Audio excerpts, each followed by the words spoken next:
Okay, it's alright. You should already be seatbelt. It's alright. Testing the interior lights. So we did the domes. Now we're looking at our passenger entry light. Should illuminate when you unlatch the door. Yep. It does. Yep. Once you latch again, it goes off. Yep. Now you do your driver's dome light. For these lights, you also have to say that it is illuminated, it is the correct color, and it is not damaged or broken. And how did you do that? So you roll, there's a little dial roll here, you roll it all the way to the up position. That will illuminate your driver's dome light. To turn it off, you rotate it down to the first click.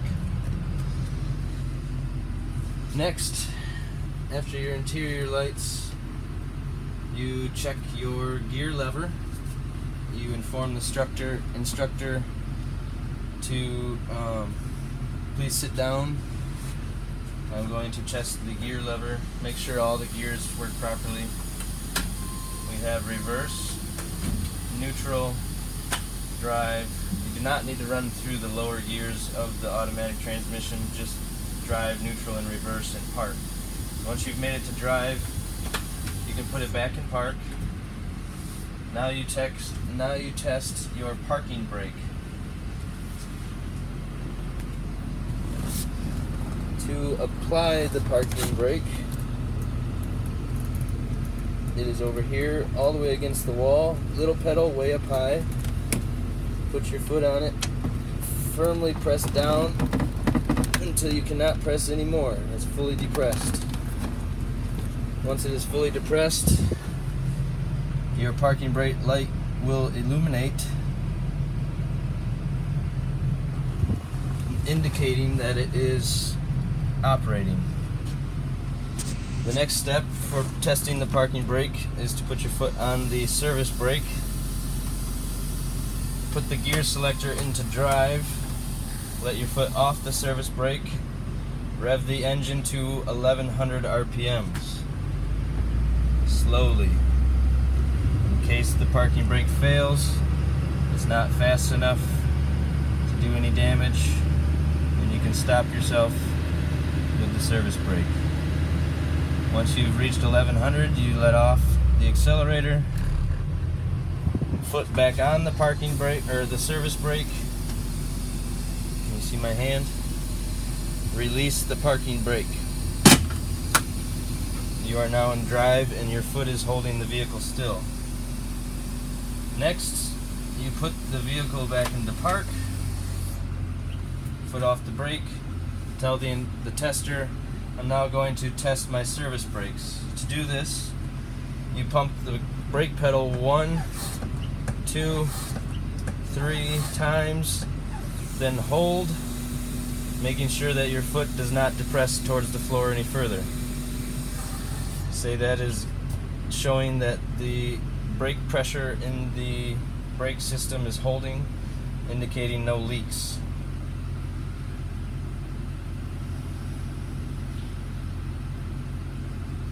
Next, you turn the vehicle off. Oh, sorry, I forgot exterior lights.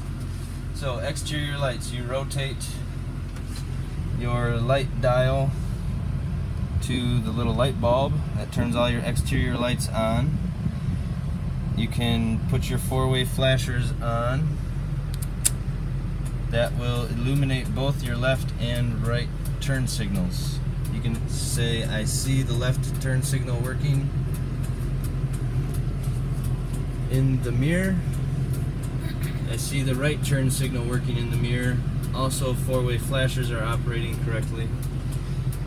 Also on the dash, left and right turn signals are indicated. Again, four-way flashers are indicated. You may turn those off.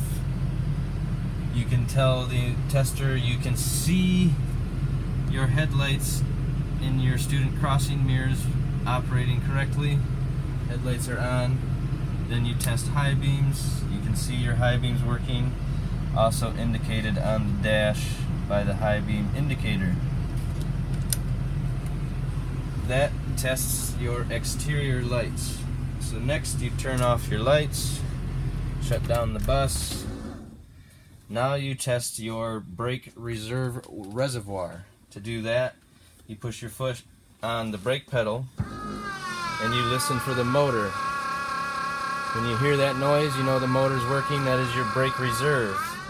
It is operating correctly. You have finished your driver's cab inspection. Now you tell the tester, I'm going to unbuckle, take the key, and do my rest of my cab inspection. To do this, you test your seat fronts. You only have 2 of them. They are securely fastened to the bus floor. No missing bolts or screws, and no excessive rust. Next, you test your seat backs. Seat backs are securely fastened to the seat frame, which is securely fastened to the bus floor. Again, no missing nuts or bolts. Next is seat cushions. Seat cushions are securely fastened to the seat frame. Again, checking condition of the cushions, no rips or tears. Moving on, we have all of our student glass. You can say in one saying, all the student glass is not damaged, cracked, or broken, and is clean and clear of obstruction. Next, you move on to your emergency exit. The emergency exit is clearly labeled here. You tell the tester, I'm going to lift the handle, alarm will buzz. So you lift the handle, push window out, it opens freely. You physically check the hinges, looking for rust. It closes freely, latches, and locks properly. Moving on, your roof emergency exit. Clearly labeled with instructions on how to operate. Right now it is in the latched position as it should be when the key is in the ignition. Anytime key is in ignition, it has to be in the latched position. To operate, I would turn this to exit, push up, but even the tester says do not push up because they are very hard to put back down. So, again, read the instructions, follow instructions, turn to exit, push up, alarm will sound, and then it is an emergency exit. Latch position anytime it is not being used as an emergency exit. Here we have another emergency exit clearly marked. To test this, I would do the same operation as I did the first emergency exit. Rear of the bus, clearly labeled emergency door. I'm going to lift the red handle, a buzzer will sound. Again, clearly labeled with instructions. Lifting red handle, buzzer sound. Now I push that in so she can hear you still speak. There's a little switch right there. If you hold that down, you can still talk to her at the same time. Opens freely. Looking at the seals of the door, making sure they're not worn or torn.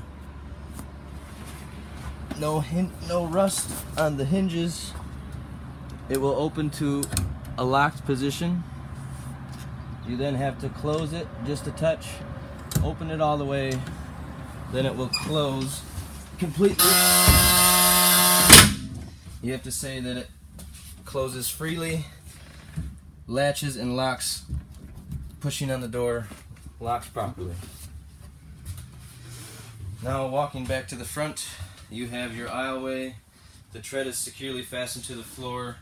The tread rails have all of their screws and no tripping obstructions. That is your entire cab inspection. So now you tell the tester, I'd like to do my exterior and engine inspection. Please watch your step and hold on to the handrails.